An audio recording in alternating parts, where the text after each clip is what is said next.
Então é isso, senhoras e senhores. Estamos aí mais uma noite, neste 19 de janeiro de 2022.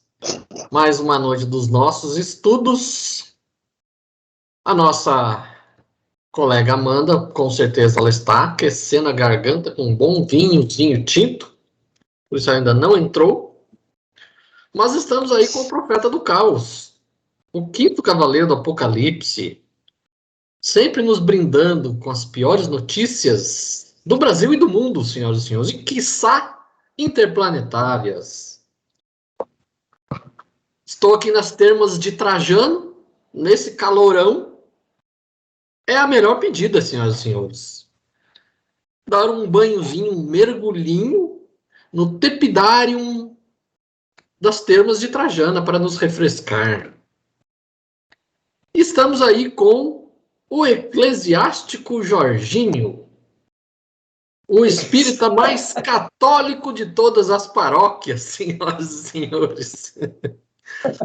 Aguardem que Jorginho está redigindo a versão católica do Livro dos Espíritos.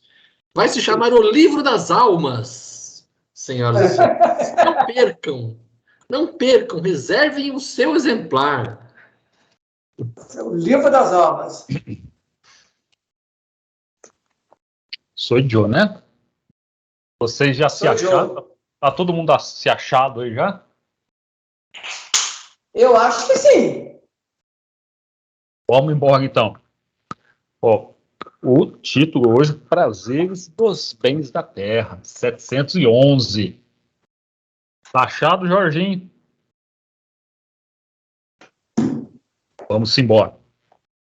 O uso dos bens da terra é um direito para todos os homens?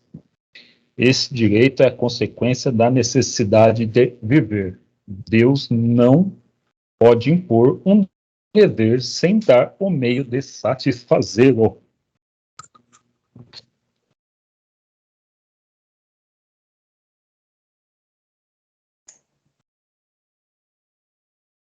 Cara, essa pergunta e essa resposta realmente tem que ser bem avaliada de acordo com a condição moral realmente. Porque, se o uso dos bens da terra é um direito para todos os homens, essa pergunta mata, na verdade, toda a criação, porque dá a impressão que os bens da terra são somente para os homens usufruírem. E, na verdade, o bem da terra é o ar, é a água, é a alimentação, é um monte de outra coisa. Agora, esse direito, aí está a resposta, esse direito é a consequência da necessidade de viver, correto? Deus não pode ter imposto um dever sem haver dado os meios de satisfazer, ou seja, para viver, você tem que realmente ter uma condição que seria aquilo que a Terra já tem como condição de dar para que a vida nesse planeta ela se manifeste. Mas os bens terrestres, ou seja, assim, essa condição de oxigênio, de água, de uma condição de alimentação, ela não é feita só para os homens. Ela é para todos os seres que aqui dividem esse lugar. Porque, apesar de nós colocarmos que esse planeta é um planeta numa condição de prova e expiação, ou dizemos assim, o grupo espiritual que já atinge um plano nominal é mais material do que espiritual, na verdade, nós vivemos num condomínio evolutivo. Todo princípio inteligente que se manifesta nesse planeta está buscando evolução. E Deus deu esse planeta ou outorgou esse planeta, ou permitiu esse planeta com as condições de que todos os seres vivos usufruam dos bens da Terra para manifestarem o quê? O dever de viver e evoluir. Não entendi onde você queria chegar, Jorginho, porque o texto fala que... Porque aqui dá a impressão... o texto é claro, é que dependendo da sua visão, você vai entender de um jeito. Mas a visão aqui de uma coisa ampla. É direito para todo mundo. Aí ele fala, é um direito Para todos os homens? Para todos os homens igualmente. A gente não está colocando. Isso aqui já está subjugado, que os animais têm os seus direitos, mas aí está falando aqui de evolução, porque os animais, em questão de evolução, não estou falando que ele não evolui espiritualmente, para não confundir isso aí. Eles não evoluem a espécie. A espécie de João de Barro há 1000 anos atrás é a mesma de hoje. Eles constroem a mesma coisa conforme hoje. O princípio espiritual que está ali passa por aquele João de Barro e depois vai para outro animal, vamos dizer assim. Mas aqui, o que ele está falando? Que o homem é o único que saiu das cavernas e chegou a um patamar onde nós estamos hoje. Então, para chegar a esse patamar que nós estamos hoje e o futuro que nós ainda iremos chegar, é que ele fala, a Terra está aí para vocês trabalhar ela, para vocês chegarem da onde vocês chegaram, que saiu lá das cavernas e chegamos aonde que nós estamos. E daqui nós vamos chegar em outro patamar. É isso que ele está falando. Então, ele fala dessa produção dos bens da Terra para poder o homem usar a inteligência e conseguir evoluir. Sim, mas aí que tá, Babu. Por isso que eu peguei que é o detalhe da resposta. Porque nessa resposta, não na posterior, o que é que ele fala? Do uso dos bens, que é um direito da consequência desse direito, da necessidade de viver. Ou seja, a necessidade de viver, ou seja, prover a sua manutenção de existência, ela não é sujeita só ao princípio inteligente nominal. Ou seja, todos têm essa necessidade. Já na 712, ele faz uma outra pergunta. Calma aí, depois nós vamos. Calma aí, Jorge, calma aí, não atropela. É que você está misturando as coisas, Jorge. Entendeu? Porque nessa aqui, ó, Deus não pode ter te posto um dever de ficar vivo se ele não proporciona um meio para isso. Calma. A gente aqui, nenhum ser humano vai privar outro animal, vamos falar da espécie animal, de comer alguma coisa. Então, a gente não tem como fazer isso. Então, quando ele fala, aqui nós estamos falando do homem, quesito homem, não vamos misturar com os animais. É que você está fazendo essa salada e as pessoas que vão ver o vídeo podem entender se é o homem, pode deixar o animal não alimentar, não tem como. A alimentação dos animais, Deus garante, isso aí está tranquilo. O que ele está falando aqui, vamos se entreter na resposta, é dos homens. Então, os homens, eles usam os direitos, os bens naturais para poder evoluir, para poder sobreviver também. Não tem nada com animal aqui. Não, mas Babu, você não entendeu. Isso aqui está certo. O que eu considero perigoso, quem lê essa pergunta, considerar que esses bens da terra é um direito só dos homens, entendeu? Porque quando a pergunta ela cai de todos os homens, e aqui ele fala que é a consequência da necessidade de viver, ele amplia a resposta para todos os seres vivos. Não é somente os animais, mas os insetos, sabe? Qualquer tipo de ser vivo, mas quem garante a alimentação nesse planeta os bens do mundo, inclusive o homem, entendeu? Ele divide essa necessidade de viver com todos os seres. É isso que eu estou te dizendo. Mas o homem Deus não vai... não pode ter colocado... Ô, Jorge, mas você está fazendo confusão de novo, Jorginho. Aqui não está falando que o homem priva os animais de comer. Isso aí é uma coisa que não tem como. A gente não tem como privar um leão de botar um ser humano na savana lá africana e falar assim, ó, toma conta do leão aí que você não vai, ele não pode comer. Não tem como isso. Então, essa história que você está falando, aqui os espíritos não precisam explicar, porque quem garante a alimentação dos animais é o próprio reino onde ele vive. O homem não vai ficar podando os animais de comer, de sobreviver. É isso que eu estou entendendo. Aqui nós estamos falando das coisas dos homens. Para poder. Aí você começa a meter animal, você começa a fazer uma salada mista que a gente vai pagar no outro lugar. Até o senador está concordando.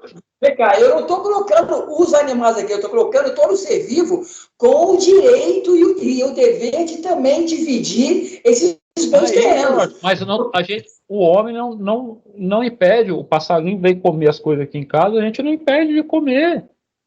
Então, isso que você está querendo falar já está subjugado aqui, a natureza alimenta os animais.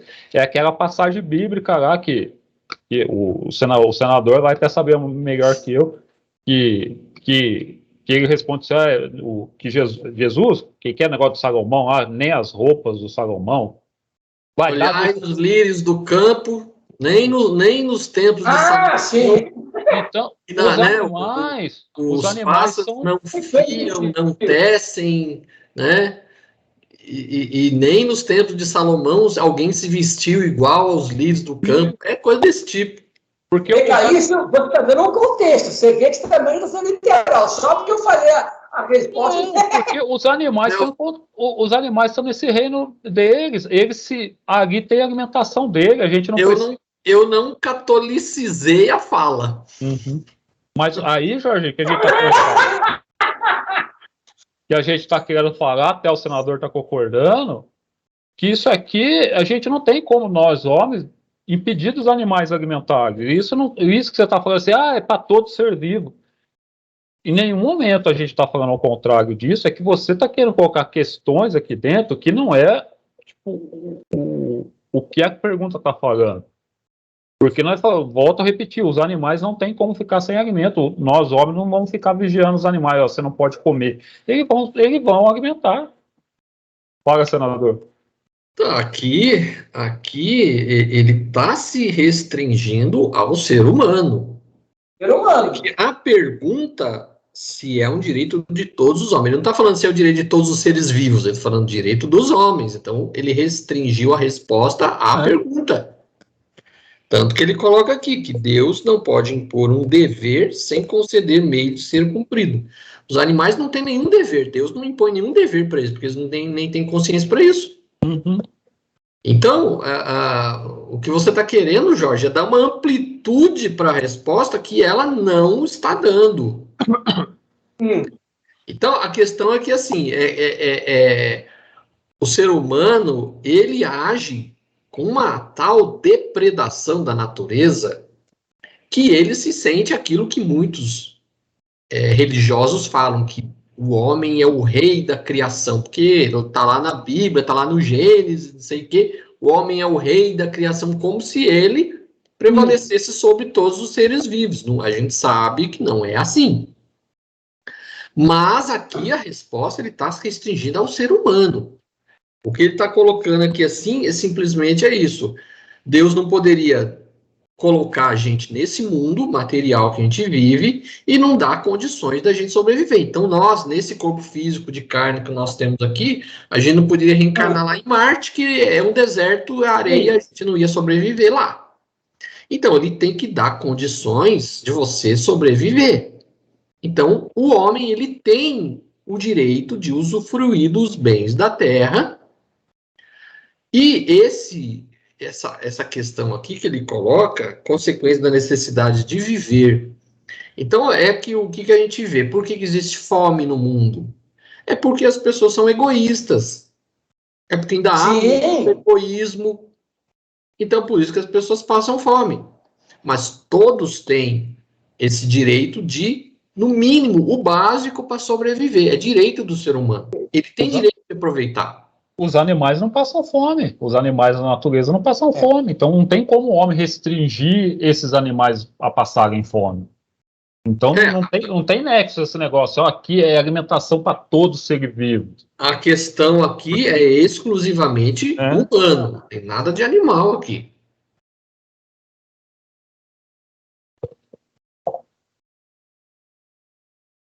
(712) Com que fim Deus fez atrativos os gozos dos bens materiais?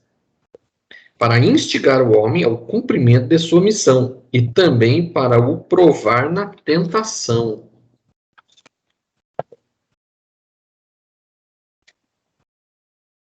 Então é isso, você passa lá, vê lá um produto na loja, né? Ai, tão bonito, ai, que celular de última geração, nossa, esse tem 5 câmeras, não sei o que, não sei o que lá, é uma necessidade? Não é. Ninguém morre se ficar sem celular. Então, o ser humano, muitas vezes, ele cria necessidades que não existem, né? Então, a gente tem que entender, assim, esse instigar o homem ao cumprimento da sua missão é melhorar o meio onde ele vive, né? Então, ninguém está proibido Sim, de melhorar o meio onde a gente vive, porque muitos... Eu escutei muitas vezes as pessoas falar, mas espírita é tudo pobre. Espírita gosta de pobreza. Não tem eu nada nunca a ouvi ver. isso, não. O espírita não está proibido de trabalhar e ficar rico. O que a gente sempre tem que entender é como você vai usar isso. Porque você pode ser Exatamente. um rico e fazer um bom uso da sua riqueza, e ao mesmo tempo você pode ser um pobre e não aproveitar coisa alguma daquela existência porque você era um pobre revoltado porque você queria ser rico e só prejudicou os outros. Então, a condição social não tem nada a ver. Você pode ser rico, você não é nenhum, vamos dizer assim, não é nenhum problema você ser um espírita de classe média alta ou rico, isso não é nenhum problema. O problema é como você emprega essa riqueza. Agora, não é nenhuma coisa errada você buscar melhorar de vida, né? Isso não é nenhum Sim, problema. por isso o Claudinho Babu, que a 712, ela complementa de maneira ampla também a 711, porque e é interessante, porque o fato de o homem se estar com os bens materiais ou ficar com a ganância, com o orgulho, com o vício de você não entender o que é o direito dos bens da terra, porque, na verdade, ao mesmo tempo que o teu egoísmo puxa para o excesso, também vai te provocar um aprendizado pela tentação, ou seja, aquilo que você desfizer ou fizer mal, você tem a consequência. Mas, digamos assim, o livre-arbítrio, ele é colocado para te dar toda essa condição de sim. Você usa isso como você achar melhor. Por isso que você colocou bem. Por exemplo, se entre os homens ainda há uma condição de não acesso à alimentação entre os próprios homens, é porque esse uso do bem da terra, da divisão daquilo que seria natural para todo mundo, alguns, por essa tentação, têm mais, e esse mais que você tem e você abusa, não chega a todos, entendeu? É isso que eu quis colocar nesse direito de consequência da necessidade de viver. Por exemplo, todos os seres humanos que estão aqui, nós deveríamos ter uma condição de solidariedade, não cristã, mas uma solidariedade moral, aonde aquele que tivesse mais pudesse usufruir do seu supérfluo, mas que não faltasse para aquele que quisesse ter uma vida mais simples. O que nós vemos na divisão social é que, se pensa bem, no Brasil, parece que 5% da população mais rica, ela tem, em relação a ganho, 64% de todo brasileiro. Você pensa bem, então, esses bens terrenos, que é uma necessidade de viver para todo mundo, nós mesmos não colaboramos com isso. No uso do bem terreno, foi isso que eu coloquei em relação a isso. Ou seja, essa tentação nos tem dado, pelo livre-arbítrio, o descontrole do uso dos bens terrenos. Então, mas isso é justamente para as pessoas aprenderem. Por isso que ele fala aqui, é uma tentação. Quem souber resistir, passou mais rápido. essa encarnação, está provado. Quem caiu no egoísmo, na tentação de só querer bens materiais, não passou na prova. 712A. Qual o objetivo dessa tentação? desenvolver sua razão, que deve preservá-lo dos excessos. Aqui tem um adendo do Kardec, gente. Se o homem não fosse excitado ao uso dos bens da terra, senão pela sua utilidade, sua indiferença poderia comprometer a harmonia do universo. Deus lhe deu o atrativo do prazer que o solicita ao cumprimento dos objetivos da providência. Mas, por esse mesmo atrativo, Deus quis, por outro lado, experimentá-lo pela tentação que o arrasta para o abuso do qual sua razão deve defendê-lo. Aí nós colocamos também que é uma questão. Apesar do nosso século XXI, e estar próximo do 5G, a nossa razão ainda ela é muito primária, porque ela não faz isso. Ela não nos defende dessa excitação do egoísmo. Porque, quer ver um exemplo disso? Nos anos 2007, se não me engano, acho que o Claudinho e o Babu vai lembrar, teve uma crise do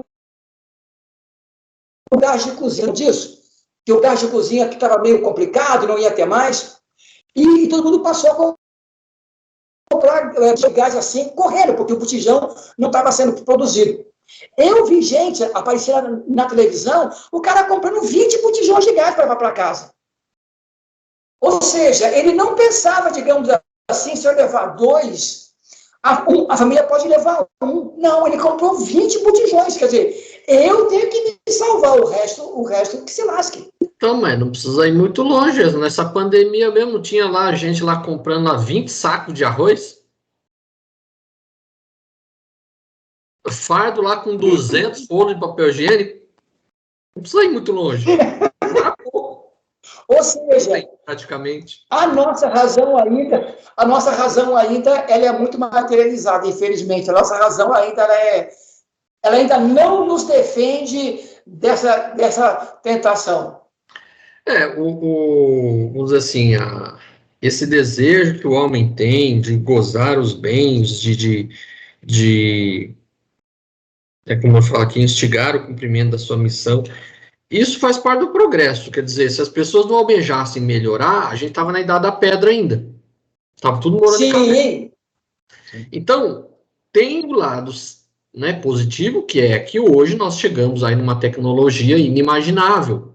Né? Quem é que podia imaginar, por exemplo, nos anos 40, 50, você está com um aparelhinho vendo, como se fosse uma TV, vendo as outras pessoas em vídeo, falando. Quem podia imaginar? Então, isso faz parte do progresso. Só que acontece, sempre tem aquelas pessoas que ainda são muito atrasadas, que, além de utilizar mal essa tecnologia, utilizar mal o progresso, elas abusam, né? Abusam de forma egoísta, de forma até criminosa, às vezes, mas é o processo de evolução nosso. Sim, só para completar o que o Claudinho disse, essa primeira parte de Kardec aqui, ele exprime isso e muito bem e passa desapercebido por todo mundo. Ó.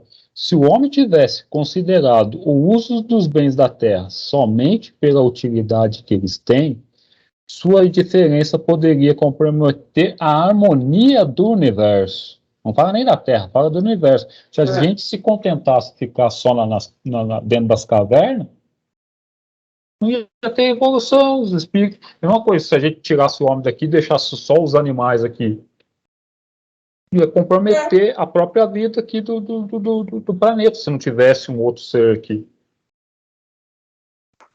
Quer dizer, não ia haver uma transformação de material, não ia ter Porque o que eu acho interessante nessa questão da evolução é que realmente há uma necessidade, eu acho que nas leis de Deus ela foi posta dessa maneira, que tem que haver um embate interno entre a materialidade e a espiritualidade para fazer que o espírito, de alguma maneira, cresça, né? Isso é interessante. Se o espírito ficasse, digamos assim, seguido sem esse embate, nós seríamos ainda princípios inteligentes, porque a gente estaria, digamos assim, parados no mesmo diapasão. Ao mesmo tempo que é natural, que a gente percebe a evolução, mas ainda eu não fico pensando da necessidade do embate, entendeu? Porque, para mim, sempre o confronto ou a violência é uma coisa ruim. Aqui, outra coisa trazendo para isso aqui, para você ilustrar um pouco o que o Claudinho falou também, que espírita tem que ser pobre, que é um mau entendimento de uma pessoa da doutrina espírita, e outro também que a gente vai discutir as coisas aqui, porque o prazer é uma coisa do homem, ainda na matéria, ainda assim, vamos falar. Então, é permitido. O problema é o abuso. Então, ter um certo dinheiro tem alguns tipos de prazer, tem, você não pode acumular muito em detrimento dos outros.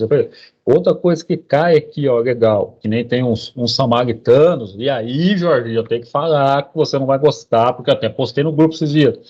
Lembra daquele negócio do Ramatiz, que eu coloquei, de negócio de sexo? Sim. O Ramatiz fala que só tem que fazer sexo para procriar, um negócio filhos, tal. puritano que não existe. Porque o prazer, o sexo é um prazer. Você pode fazer o sexo por prazer. Você só não pode cair no excesso.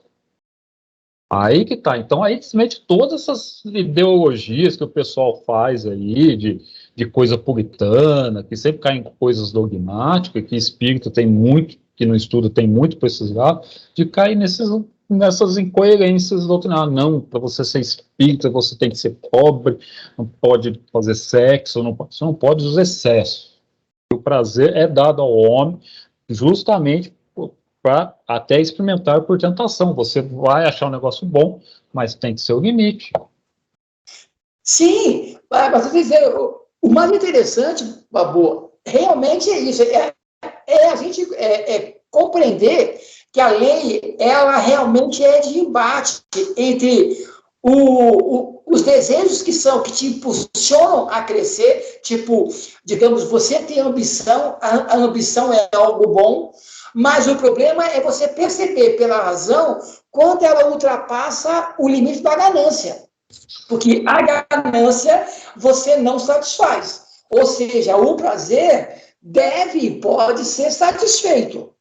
O que você não pode é viciar, transformar isso numa vida hedonista, entendeu? Como se você fosse um drogado, tentasse viver apenas da sensação. Mas é isso que eu estou falando. O que eu acho interessante é que a palavra talvez não seja violência, mas eu acho que essa violência, ou seja, da sensação para você buscar a satisfação, ela que obriga o princípio inteligente a se encontrar dentro do livre-arbítrio. Isso eu acho interessante na lei divina, porque ela não te impõe limites, você que vai encontrar. Fale, Claudinho, eu acho que o senhor estava querendo falar. Não, é isso. A gente, como é colocado aqui, a gente tem o direito de gozar os bens da terra. O que a gente não pode é utilizar de forma egoísta, privando os outros e, vamos dizer assim, prejudicar alguém. Por exemplo, nada impede você abrir uma empresa, contrate seus funcionários e tenha lucro, porque na boca de algumas pessoas, você ter lucro, nossa, você é um capitalista selvagem, né? Sim. Ninguém abre uma empresa para ter prejuízo, você é para ter lucro mesmo. O empregado, ele tem os direitos previstos na CLT.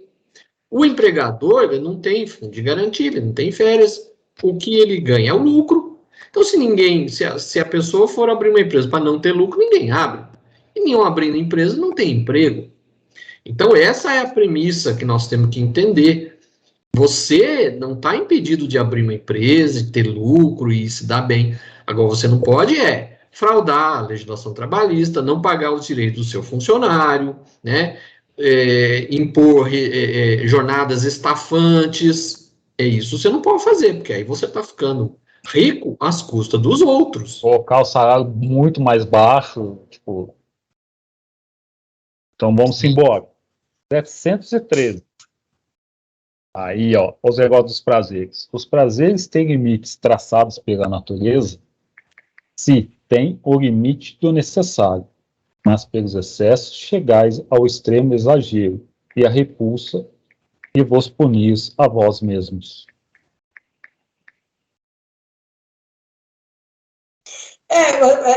É isso que é interessante. Quando a gente compreende isso, você não busca a saciedade, você busca a satisfação tranquila. Mas o mais interessante é que, para nós, espíritos ainda muito materializados, às vezes você tem que chegar no fundo do poço para poder aprender. Às vezes eu vejo isso mesmo, se a pessoa não chega no fundo do poço, não passa por realmente por aquele ponto de você dizer, poxa, eu já não aguento mais, você continua tendo o livre-arbítrio de continuar cometendo os mesmos desvios. E é que ele fala aqui, ó, quando a gente exagera muito, a gente chega ao fundo do poço, em qualquer situação. E aí ele fala, e isso causa repulsa. E dessa repulsa, você aprende essas coisas. Se você é um cara extremamente egoísta, você vai chegar ao fundo de ponto nisso, que você vai olhar e vai sentir repulsa desses seus atos.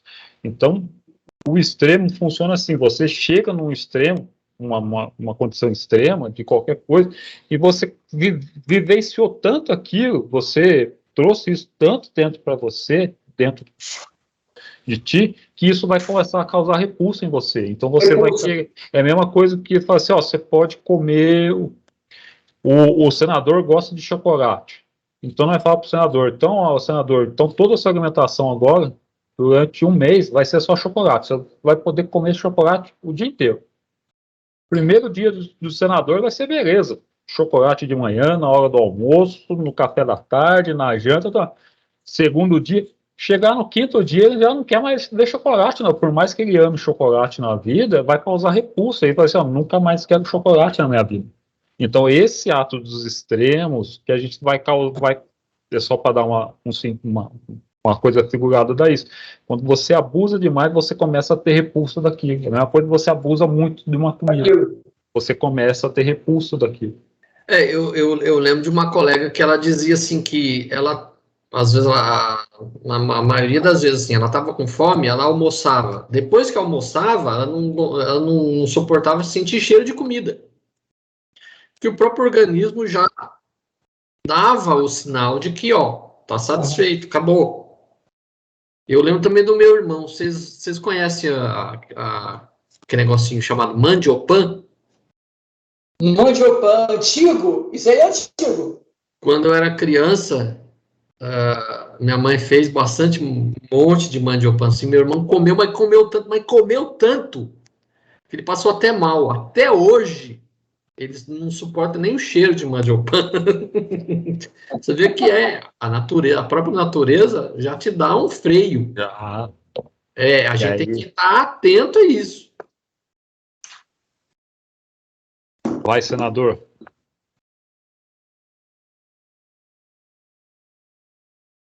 (714) Que pensar do homem que procura nos excessos de toda espécie um refinamento dos seus gozos?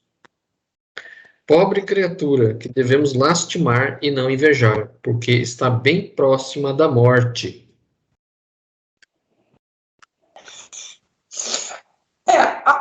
Aí entra o vício, né? A pessoa já não pensa mais, ela realmente morre nesse excesso de busca aí. Isso aqui, eu só vou falar um pouquinho só e depois a gente tem um pouco do nosso encontro de sábado que nós tivemos, que eu falei que no nosso próximo encontro a gente vai tratar daqueles negócios de caridade, de esmola, carne. Isso aqui, ó, pobre infeliz de graça e não de inveja. Infeliz digno de graça e não de inveja. Está bem próximo da morte. Ou seja, todo abuso, isso vai causar decorrência para o corpo físico. Você vai até mesmo assim, eu quero dinheiro. A pessoa vai ficar trabalhando até não querer mais, em detrimento das outras coisas, tipo da família, da saúde, de tudo. Então ele vai poder acumular toda a fortuna do mundo, mas, tipo assim, vai perder Se era para viver 100 anos, vai viver 60, 70, vai É perdendo. só ver, por exemplo, o alcoolismo. O que o alcoolismo faz com a pessoa?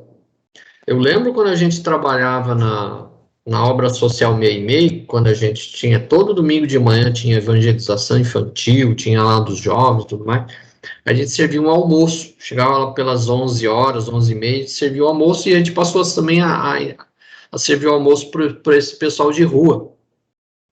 A maioria era de pessoas que tinham abusado do alcoolismo e muitos eram expulsos de casa. Sim. Então, é o típico, é um exemplo, né? Do excesso que causa realmente uma situação lastimável para a pessoa. Só voltando de novo no que eu disse sábado, que a gente vai estudar no próximo encontro, que eu falei, se você tem os moradores de rua, hoje tem alimento muito fácil para eles. Sempre tem alguém dando. Que eles estão procurando coisas por vício. Aí cai aquele discurso que eu falei assim, eu dou dinheiro, eu fiz a minha parte, mas ele que se vire. É aquele negócio, você está fragilizando a pessoa que já estava fragilizada. Você sabe que a pessoa vai comprar uma droga, vai beber. E aí a gente faz a comparação com Deus, que tem até aquela passagem lá também, depois sempre senador, nosso homem bíblico aí, que é Jesus, né? Que pergunta que Jesus responde se Deus não dá pedra, dá cobra, como que é a passagem? Se Deus que é um bom pai, não... Ah, sim, não dá cobra, que pede um peixe, se não dá marinha, não dá cobra, que pede um pão. Se um pai que pede que o filho está com fome pede pão, não dá uma cobra, uma serpente em lugar do pão, muito menos o pai que está nos céus faria isso. É aí que eu quero trazer a coisa figurativa. Se Deus para nós já impõe limites, vê que se a gente cair no excesso de dinheiro, a gente vai cometer coisa errada, então ele não dá as coisas para a gente. Não porque ele não quer, porque ele sabe que a gente vai fazer coisa errada. É a mesma coisa para esse pessoal de rua. Quando eu expliquei lá, eu pensei, não, eu tô dando, mas ele que se viu. Você tá enfraquecendo ele, cara. Você, tipo assim, você tá debilitando ele cada vez mais. E aí que tem a parte de entender o que é benevolência, o que é indulgência, o que é perdão. Não é você dar as coisas, eu fiz a minha parte, caridade, mas você está empurrando o cara para mais para a sarjeta ainda. Babu. Tem que saber ser bom. Tem que saber ser bom, Babu. Porque se Deus não dá tudo para a gente não pode ter esse... Por isso que é bom ter a razão, você entender as coisas, e não ficar falando, eu faço a minha parte. Você não faz bem a parte. Então, caridade não é sair dando as coisas, é você entender o que a pessoa precisa. É que Jesus, para as pessoas que procuravam ela, se você não ficava dando mimo para as pessoas, Jesus atuava direto na casa da pessoa, você precisa disso. Não ficava criando dependência. Isso aí você tem razão. A gente pode e deve conversar mais para a gente aprender sobre isso. Porque mesmo nós, os espíritas, talvez seja essa verve meia cristã. Tá ouvindo? Fumacê passando. Essa verve cristã de ser muito messiânico, né? Que esse messianismo botar a mão no coração, tal. Rapaz, nós não sabemos, digamos, praticar a caridade e muito menos a beneficência. Perfeito. É um negócio que temos que aprender isso, realmente. Se você fala, tem que exigir alguma coisa, não, mas você não pode julgar o outro, tem que permitir que ele cresça. Aí se você julga, nossa, putz. É que bate-se muito nessa tecla que a gente tem que ser caridoso. Só que até para fazer caridade, a gente tem que ser inteligente. A gente não pode sair fazendo qualquer coisa que as pessoas pedirem e achar que isso aqui é caridade. A gente tem que ter um pouquinho de raciocínio, um pouquinho de inteligência, senão, em vez de ajudar, você está atrapalhando. Exatamente. Com certeza, porque é que cai naquele negócio. Deus não dá tudo para nós, porque sabe que se der algumas coisas a gente vai fazer caquinha, né? Com certeza. Então, vá, quem que é o próximo? É o Jorginho. senador Jorginho? 714A. Da morte física ou da morte moral, de uma e de outra. Tem aqui uma adendo do Kardec. O homem que procura nos excessos de todo gênero um refinamento dos prazeres coloca-se abaixo do animal, porque o animal sabe se deter na satisfação da necessidade. Ele abdica da razão que Deus lhe deu por guia, e quanto maiores seus excessos, mais dá à natureza animal império sobre sua natureza espiritual. As doenças, as enfermidades, a própria morte, que são as consequências dos abusos, ao mesmo tempo, são a punição, a transgressão da lei de Deus. Quer dizer, o que eu falo aqui, Babu, é isso. É que Deus não nos castiga. Digamos assim, é a própria lei que o corpo já tem, o que a existência já tem, que faz você sofrer as suas próprias consequências. A turma bota muita culpa, assim, não, é meu karma, não, é uma consequência. Porque karma não é castigo, karma é só consequência. E você vê. Que eu acho que eu contei isso para você, mas eu acho importante ficar gravado. Muitas vezes nós culpamos o externo sem avaliar que isso é uma consequência dos nossos atos, né? Quando eu estava acompanhando o Monte Oliva no hospital, teve um rapaz que estava com uma enfermidade de câncer no estômago. Cara, como ele sentia dor, rapaz, como doía nele. Eu ficava assim, nossa, eu não sabia o que fazia. Aí eu corria para chamar o médico de plantão e falou assim, olha, ele já tomou a dosagem de morfina que se pode aplicar. Mas o rapaz gritava de dor mesmo, até o dia ficava meio irritado, porque o cara não conseguia dormir. Aí, uma noite que eu estava lá, que eu passei com o Monte Oliva, eu fui atrás do enfermeiro, já falei, meu irmão, o rapaz está gritando demais. Ele falou assim, olha, você não sabe o histórico dele. Esse rapaz, ele fez muito uso de drogas, e a droga injetável, ela tira o efeito que a morfina vai fazer. Ou seja, ele tem uma consequência de que o excesso de drogas que ele usou, ao invés de balancear o uso da dor, ela absorve muito rápido. Eu não posso aplicar mais morfina do que 2 vezes por dia. E ele tomava uma dose de garrafa de coisa, entendeu? Ou seja, ele culpava os enfermeiros, culpava a família que não queria mais, quando ele podia conversar, pô, e agora eu estou aqui, mas nunca me disse que ele havia usado droga. Quem falou foi o médico. Ou seja, a consequência do corpo dele, naquele momento, de não poder usufruir da medicação que poderia lhe auxiliar a ele dormir sem gritar, foi a própria consequência do uso que ele fez de drogas. Mas também não falei nada com ele, né? Eu falei, poxa... Criou resistência, é uma coisa que a pessoa, qualquer dor, qualquer infecção, qualquer uma coisa, fica tomando amoxicilina. A amoxicilina chega uma hora que não tem mais efeito no corpo. O que ela combate já está treinada, então ela não vai conseguir combater esse invasor no corpo. Então ela não consegue mais, porque já o invasor já criou anticorpos. No caso, esse rapaz usou tanta droga que a morfina ali era mais uma droga, né? Já fazia, o cara ficou já tão dopado por causa de drogas pesadas, que outra droga para ele é que nem, tipo assim, vamos falar da cocaína para o crack. O cara que usou crack há muito tempo, e se usar cocaína não vai ter nada, porque, tipo assim, o efeito ali do crack é bem maior de cocaína, então... O cara pode cheirar 1 quilo de cocaína que não vai ter quase nem efeito para ele. É a mesma coisa desse exemplo aí. Mas você vê, o homem que procura nos excessos de todas as espécies uma requinte de prazer se coloca abaixo do animal. E a gente coloca lá que os espíritos falam para nós. E para nós, até Deus tem um infinito aí, né? Tem um abismo. Assim como os animais até os homens. Então, imagina você se colocar abaixo dos animais ainda. E essa pessoa que se perde nesse excesso, em qualquer coisa de bebida, de drogas, de qualquer... Você se colocar abaixo do animal ainda, você perde a razão, você perde qualquer senso de qualquer coisa. E as pessoas não se tocam disso. E as pessoas não... Fala, senador, você até agora está quieto. Ele coloca que sim, porque eles sabem limitar a satisfação de suas necessidades. O animal vai na necessidade. Então ele está lá com fome, ele vai lá, come o suficiente para matar a fome. E só.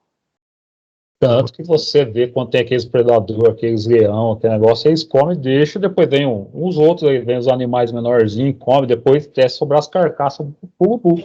Então não fica nenhum tomando conta, ó, não deixa chegar ninguém mais perto, não. É bem isso mesmo.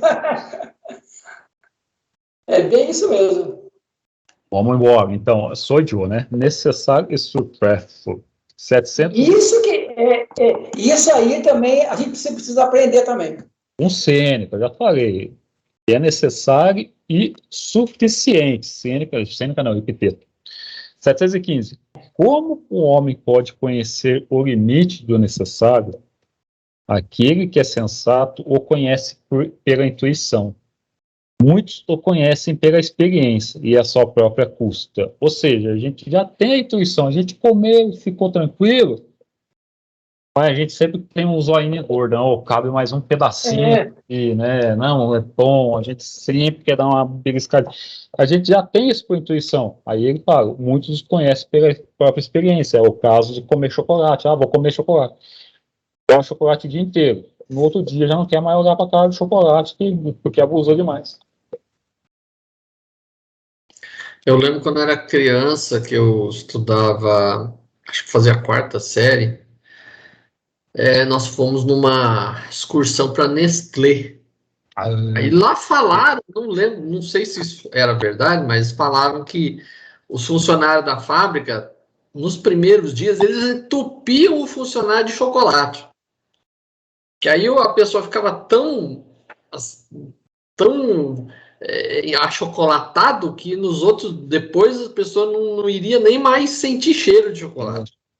Creio que quem trabalha nesse negócio, você pode comer à vontade, você não pode levar para casa, mas você pode comer à vontade na produção lá. Então a pessoa, primeira semana, que negócio, nunca comeu melado, quando come se lambuza, né? Então, aí, você dá uma semana, os caras já deixam uma semana, ele vai ficar feliz, depois de uma semana, não vai querer nem entrar aqui para trabalhar, porque não aguenta o cheiro. É isso aí. Vá, senador.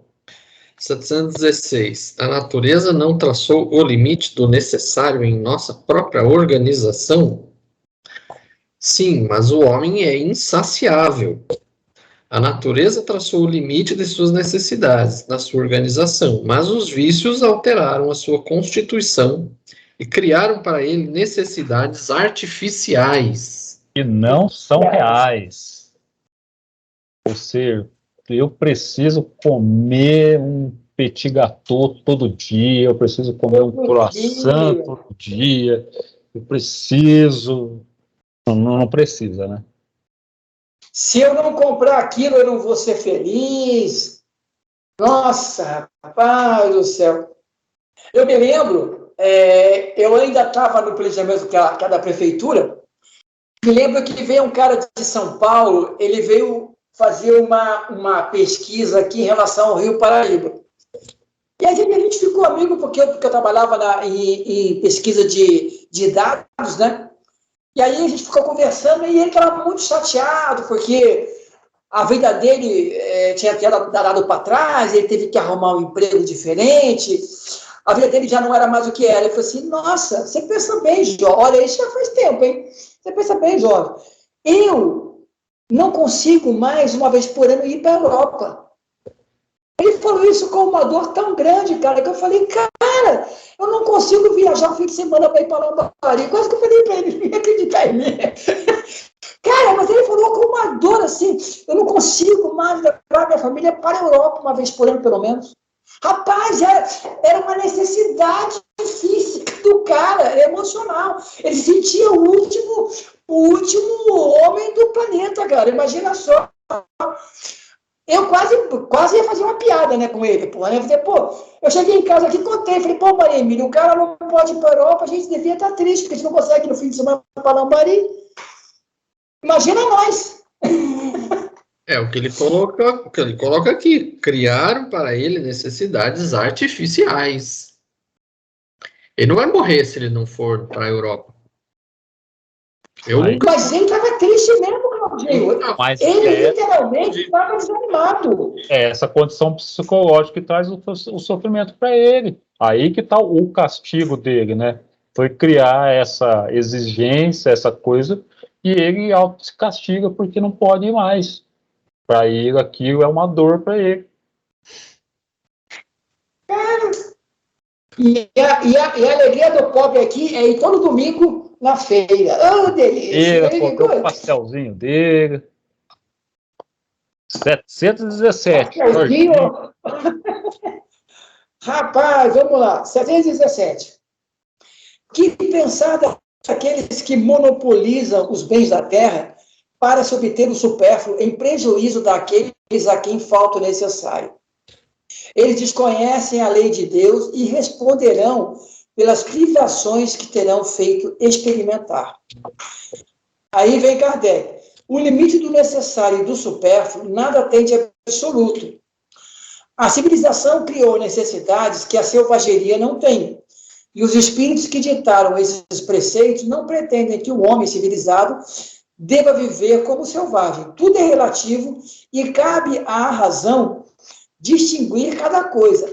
A civilização desenvolve o senso moral e, ao mesmo tempo, o sentimento de caridade que leva os homens a se prestarem mútuo apoio. Os que vivem às custas das privações alheias exploram os benefícios da civilização em seu proveito. Não tem a civilização senão um verniz, como há pessoas que não têm da religião senão a máscara. Isso é, cara.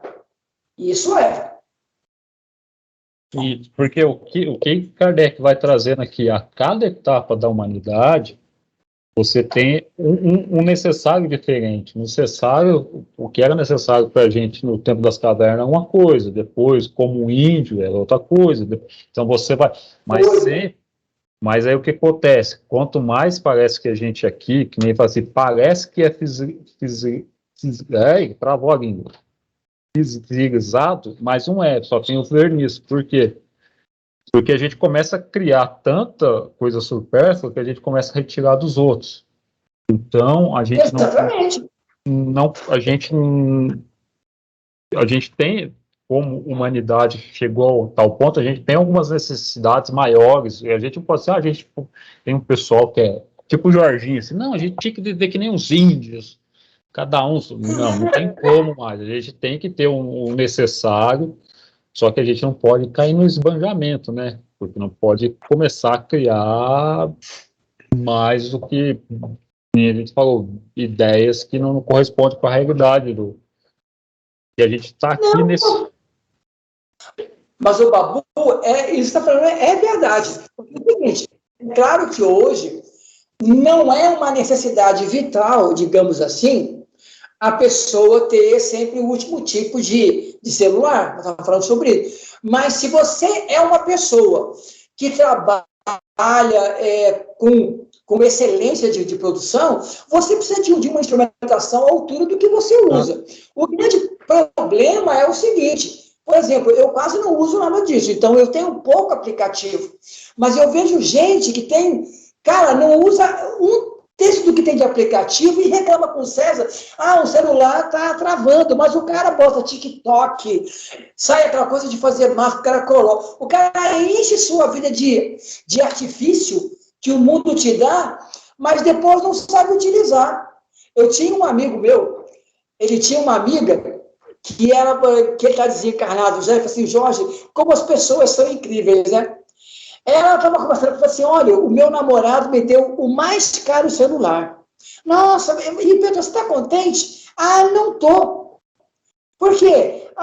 O meu não tem Bluetooth. É porque ia sair do Bluetooth, que ninguém mais quase usa mais o Bluetooth, né? Era a moda. Aí ele perguntou assim, mas por quê? Eu não sei usar isso, mas o meu não tem. Você pensa bem, o cara deu o mais caro, ela não sabia usar nem para que era o Bluetooth, mas já estava maculada, porque não tinha Bluetooth na dela. E hoje, o Bluetooth, poucas pessoas usam. Tem a frase aqui, que eu vou fazer Jorginho agora, que eu vou ler fora de contexto, então vou trazer uma para frente, eu vou redefinir o livro dos espíritos aqui.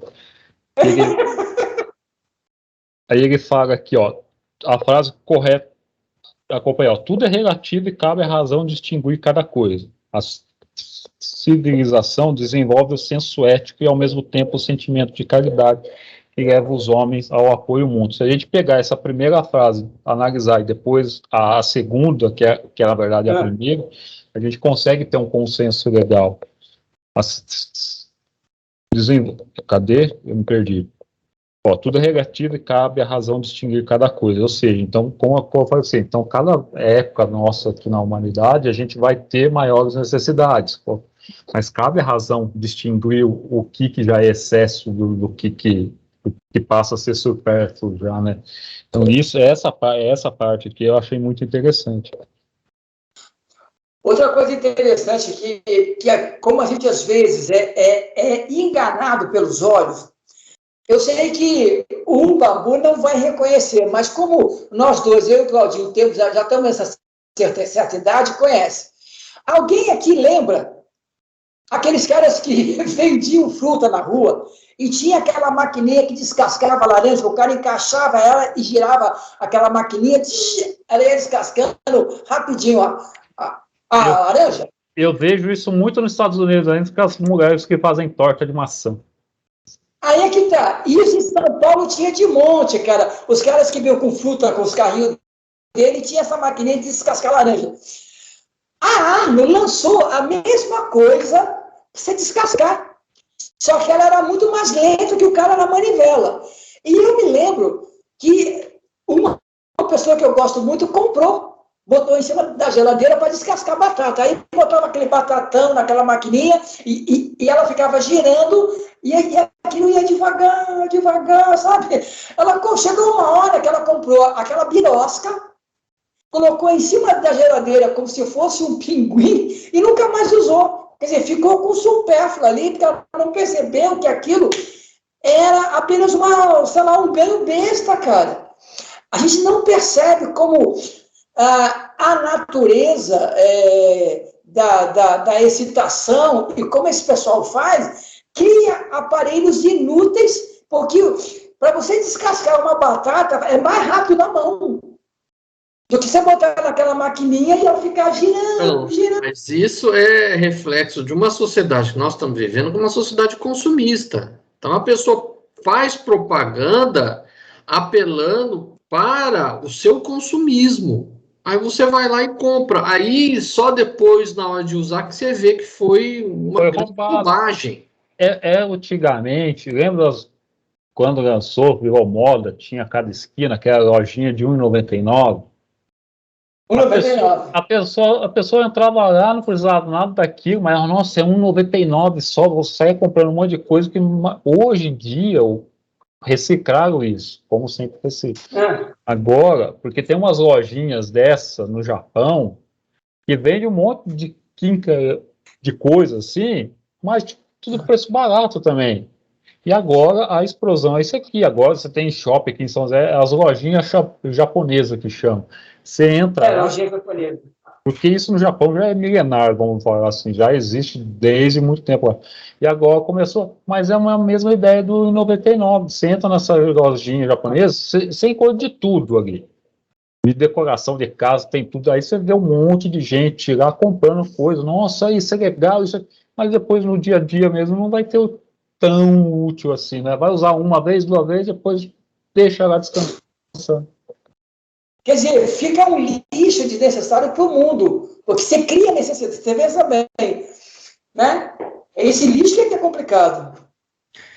Aqui eu acho interessante quando ele fala isso, que tudo é relativo e cabe à razão colocar cada coisa em seu lugar, é que assim, por exemplo, uma pessoa que trabalha com cargas, ele vai comprar uma caminhonete e tudo mais, que ele precisa daquilo ali para trabalhar. Agora, tem gente que compra para poder desfilar. Ah, eu tenho uma caminhonete, eu tenho uma picape toda incrementada.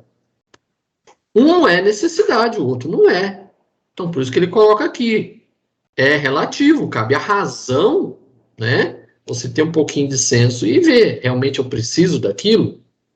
Que é o que, geralmente, aqueles que trabalham com educação financeira fala. Na hora que você vai comprar uma coisa, pense, eu preciso realmente daquilo? E muitas vezes a pessoa não pensa, então compra por impulso. Esse negócio da caminhonete que o senador falou, só tomando isso aí, conheci uma pessoa também que comprou uma caminhonete, jurando que a pessoa tinha uma roça, alguma coisa, para meter a 4x4, né? Não uma vez era para ir para o mato assim, não, o caminhonete dele não podia pegar a estrada de terra. Você vai, como assim? Não coloca minha caminhonete em estrada de terra. Eu falei assim, putz, aí comprou para ficar só bonito, só, né? E é por isso, Babu, que ela custa caro, porque ela é um utilitário. E como ficou um carro de jovem para demonstrar, você paga mais caro o cara que usa como caminhonete, como um carro de carga realmente, porque a juventude compra. Quem é produtor rural, só falando, tem um desconto nesses utilitários que é tremendo, cara. O Claudinho vai saber disso. Quem é produtor rural consegue comprar essas caminhonetes com um descontaço. Mas por quê? É ferramenta de trabalho, né? Mas continua. Porque realmente é inacreditável. Essas picapezinhas que viraram carro de passeio, né? Da Volkswagen, do Fiat, ela fica mais caro que um carro normal, porque é um carro de jovem, de boizinho, e na verdade elas foram criadas para serem utilitários. Tanto é que hoje você não encontra mais aquelas pampinhas boas, antigona, tal, que aquela ali é carga. Você não vê jovem dirigindo isso, né? Aquelas pampinhas eram boas. Jorginho parou na Pampa, rapaz, em 1990. Já passamos por Saveiro, Montana. Parou na Pampa, lá atrás. Não, faltou se ele falar, não, é rural. É foda. Rural. E aqui eu achei isso interessante. A civilização desenvolve o senso moral e, ao mesmo tempo, o sentimento de caridade que leva os homens a se apoiarem mutuamente. Ou seja, a gente vive em sociedade para se apoiar mutuamente. Se cada um reter egoisticamente só para mim e os outros que se lasque, então não adiantou nada a gente viver em civilização. Agora, gente, o que eu acho bem assim grave, que deveria ser até em negrito isso aqui, é aquilo Kardec, ó.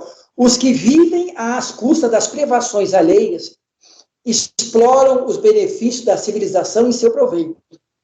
E isso eu acho, cara, que as pessoas deveriam tomar muito cuidado, porque nós vivemos numa bola. Nós temos uma parte do bolo. Se você come 2 pedaços, alguém vai ter que dividir o resto das 8, menor ainda. Porque se você come 2 pedaços, os 8 vão ter que ser divididos por mais fino ainda. E as pessoas não percebem isso, cara. É um direito seu. Porque você pensa bem, é um direito meu, beleza. Nada contra você poder comprar um Rolex. Agora, a pergunta é, esse Rolex, digamos assim, está fazendo que, sabe Deus aonde, crianças trabalham como escravos? Pô, esse Rolex você está usando, você está explorando a coisa alheia, cara. Isso eu acho muito cruel.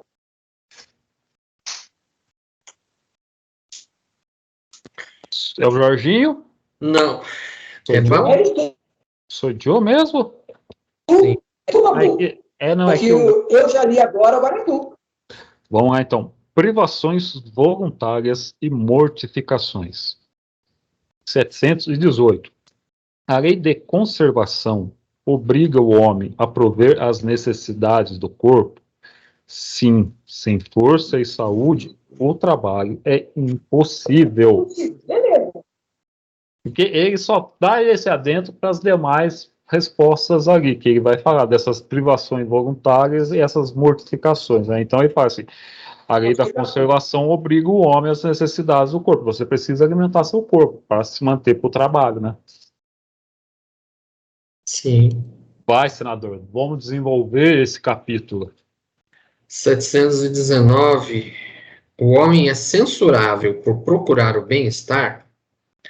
O bem-estar é um desejo natural.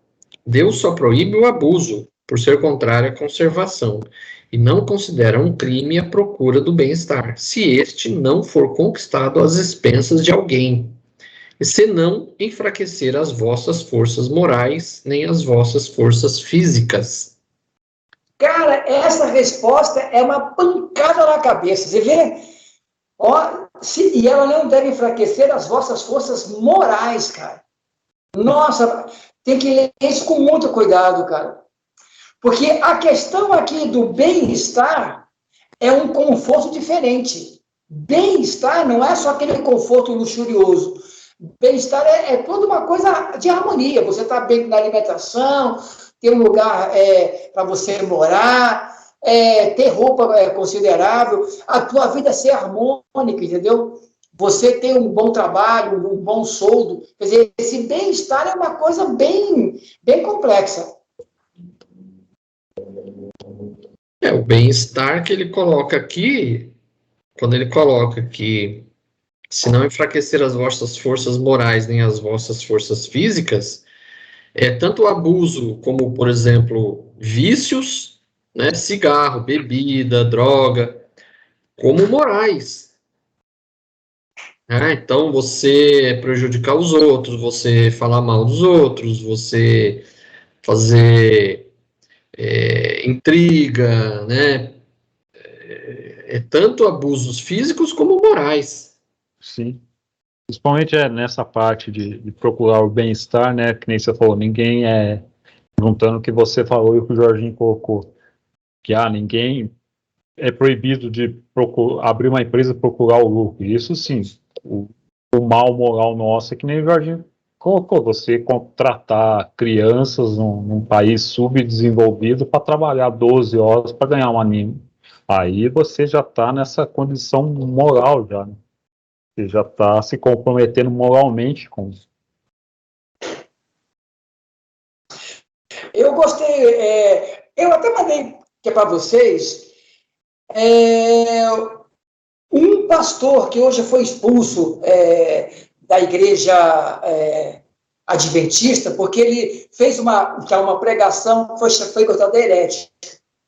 E ele conta o seguinte, ela foi considerada herética porque exatamente um cara de uma cidade rica aqui de São Paulo, chegou para ele e falou assim, pastor, você gostaria de ir na minha cidade e criar um trabalho pastoral?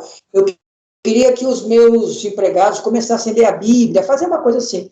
Aí ele perguntou assim para ele, você quer uma coisa da religião ou você quer uma coisa cristã?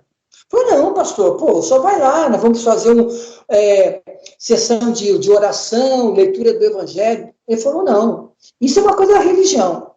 A nossa religião, o cristianismo não é religião. Olha só, um pastor adventista falando isso, lá da Água Branca de São Paulo. E ele foi expulso por causa disso. Ele falou o seguinte, você na sua cidade, uma coisa cristã seria isso.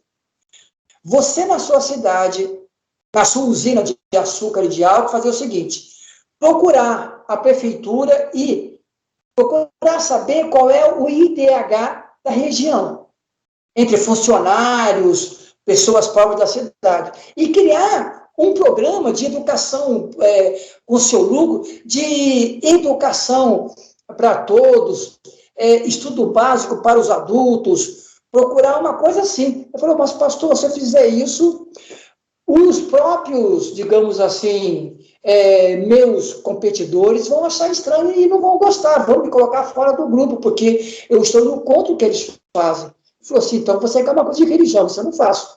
A coisa cristã é você trabalhar para que o seu IDH, da onde você usufrui, possa crescer com você.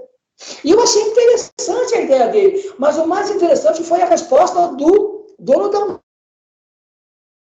usina. Se eu fizer isso, eu serei mal visto pelos meus competidores de usina, pelos meus amigos de clube de riqueza, entendeu? Olha só, É a mesma mentalidade escravagista do século XIX. Isso que eu ia falar. sim, A gente está careca de saber que o país só evolui com educação. Se quem pode promover educação não faz isso. Que é escravos. que é escravos.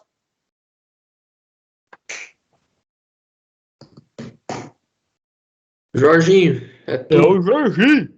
Ah, sou eu, também estava pensando que estava Claudinho agora. 720.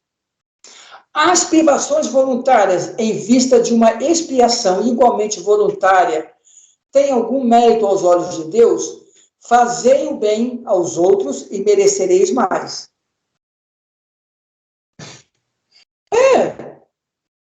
É quem fala, né? As privações voluntárias que resultam em uma expiação igualmente voluntária tem algum mérito aos olhos de Deus? Quanto mais fazeis o bem aos outros, mais mérito tem.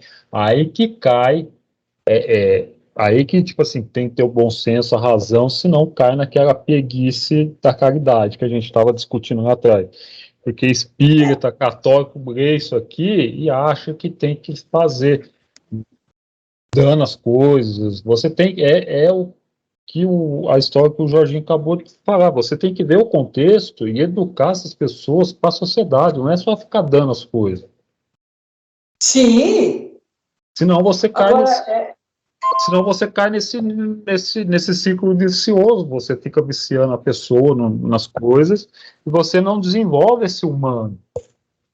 Mas o espírita que adora a preguiça, assim, de ler isso aqui e acha que tem que fazer sem olhar, né? porque, e também, digamos assim, sem condenar a visão simplória da pessoa. Passou hoje, na hora do almoço, no Band News, uma reportagem de um senhor, lá do Recife, né, bem católico, por sinal. Ele teve um câncer de estômago e fez uma promessa à Nossa Senhora Aparecida, que se ela o ajudasse a melhorar, ele viria carregando uma cruz a pé de lá até a Aparecida para entregar a cruz ali no lugar dos milagres. Ele levou 3 anos vindo a pé carregando a cruz. Ou seja, foram 3 anos de caminhada. Quer dizer, é uma privação voluntária, mas em termos de qualidade e padrão, nenhuma.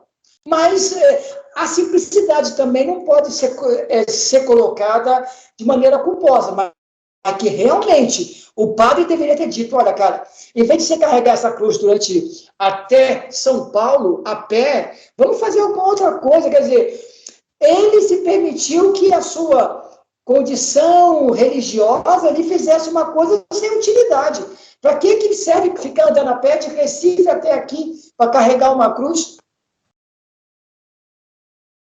Agora, eu não vejo ele, digamos assim, sendo dado por nenhum tipo de pensamento, porque o seu simbolismo, na verdade, é um problema da religião que leva você a acreditar em coisas que deveria ser mais lúcido, pô. Mas também não é um senhor zerado, né? Acreditar que tem que vir a pé de um Recife até São Paulo carregando uma cruz. Igual o pessoal que faz. Eu também não quero assim, desprezar a fé de ninguém, mas a pessoa, todo ano lá no dia de Nossa Senhora Aparecida, o povo vai lá em Romaria, aí faz caminhada, não sei quantos quilômetros pela Dutra até Aparecida. O que adianta isso daí? Então, é o que ele coloca aqui, emprega o seu tempo, então, fazendo alguma coisa que seja útil para o semelhante. Isso vale muito mais do que você fazer esse tipo de privação, né? Sim. Ou então, eu vou fazer, vamos dizer assim, eu vou deixar de comer, vou fazer um tipo de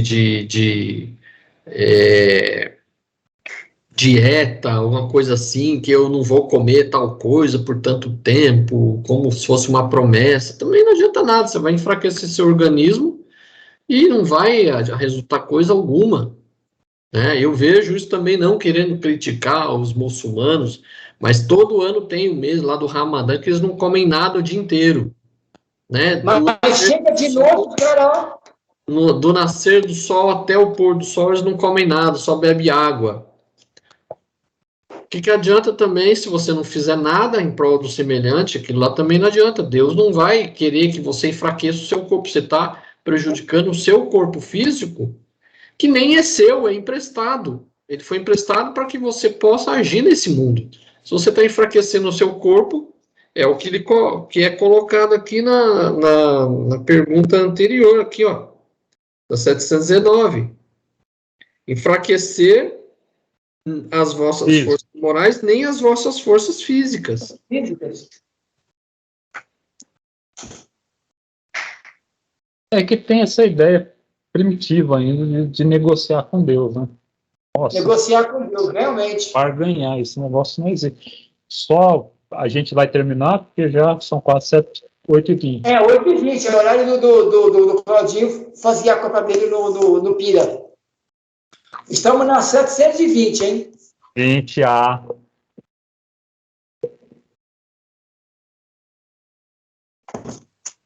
Então encerramos por hoje, né? Encerremos.